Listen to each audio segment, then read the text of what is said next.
Esta noticia del momento nos lleva a hablar de un informe que se denunció ante la JEP la crítica situación de violencia que han afrontado las lideresas y reclamantes de tierras del Bajo Atrato tras la ley de víctimas. Juan Pablo Guerrero, subdirector del CINEP, vamos a hablar con él, Rafael. Así es, Montoya, porque este informe recoge casos de 123 mujeres, las que desde el 2011 al 2022 han sufrido acciones violentas en el marco de la defensa de los derechos humanos y el reclamo de tierras. Juan Pablo, muy buenas tardes y gracias por acompañarnos en Contrarreloj. Buenas tardes para todos y todas. Juan Pablo, de acuerdo con el informe, ¿cuál es la situación para las lideresas en materia de derechos humanos y sobre todo restitución de tierras en esa zona del Bajo Atrato? Bien, este es un informe construido por el CINEP y la Comisión Intereclesial de Justicia y Paz en el marco del caso 004 de la Jurisdicción Especial de Paz.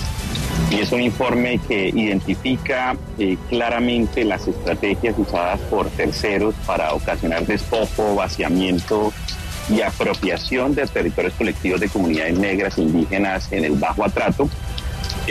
Lo interesante de este informe es que acá se evidencia una grave crisis en relación especialmente a las amenazas, a las violencias, al desplazamiento forzado y a la violencia sexual, especialmente de niñas, jóvenes y adolescentes, generadas por actores armados ilegales y especialmente presuntos despojadores de tierra en el marco especialmente de 3 municipios, Río Sucio, Carmen del Darién y Unguía, en por lo menos 19 consejos comunitarios de comunidades negras y 11 resguardos indígenas.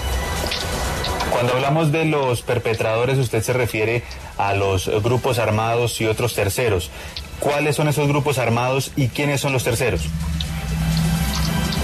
En relación a grupos armados estamos hablando especialmente de las autodefensas gaitanistas de Colombia. Recordemos que este informe tiene una temporalidad desde el 2011 hasta el 2021 y de presuntos responsables de despojos de tierras que incluso ya están documentados ante los juzgados civiles de restitución de tierras de Quibdó. Estamos hablando de personas que pueden tener 10.000, 15.000 hectáreas de tierra en procesos de restitución étnica que están en curso hoy en el departamento del Chocó. Juan Pablo, ¿estas personas quiénes son? Estos terceros, estamos hablando de empresarios, de testaferros. ¿Qué han podido identificar ustedes sobre estas personas que están quitando el derecho a los campesinos de vivir y de trabajar su tierra? Pues son personas especialmente que tienen el uso y usufructo de la tierra. Realmente no quisiéramos entrar en detalles, esto es una información confidencial que se le entregó a la Jurisdicción Especial de Paz, pero son personas que hacen uso y usufructo de la tierra y tienen el liderazgo y el modelo económico que prioriza especialmente la explotación de la tierra para las industrias, la ganadería y la siembra de coca. Y hasta ahí, digamos, es que podemos llegar en el marco de esta entrevista. Uno de los puntos más importantes que señala el informe es esta violencia contra las lideresas reclamantes de tierras. Y en uno de los apartados del documento se menciona una situación que está pasando con empresarios quienes están ofreciendo empleos a los reclamantes o a las familias de estas personas y de alguna forma terminan siendo estas familias presas de esta situación. Por favor, amplíenos qué es lo que está pasando con estos casos en estos ofrecimientos de empleo. Sí, como lo mencionaba, las más afectadas por la violencia en el Bajo Atrato están siendo las niñas y adolescentes a razón de la lucha por la tierra y el fuerte control social y territorial que están generando actores armados de distinta índole en la zona, pero especialmente la presión que se está generando y la violencia física que se está generando por parte de presuntos responsables de despojo tiene que ver frente al uso y usufructo de la tierra por parte de esos campesinos y campesinas que son los legítimos dueños del territorio, pero como son tierras en disputa en el marco de procesos de restitución, existe un presunto dueño de la tierra que genera agresiones físicas e incluso psicológicas a estas mujeres y sus familias para poder hacer uso de parcelas. Es decir, de alguna u otra manera se presiona psicológicamente a la mujer, a las familias, a las esposas, a las hermanas, para poder quedarse en sus 2 o 3 hectáreas de tierra a razón de que se encuentran en tierras en disputa, a razón de procesos de restitución de tierras. Y ahí se está generando realmente una presión muy grande de violencia física, incluso desplazamiento, estigmatización y criminalización, incluso mencionándole por parte de estos presuntos despojadores de tierra a estas comunidades como invasores.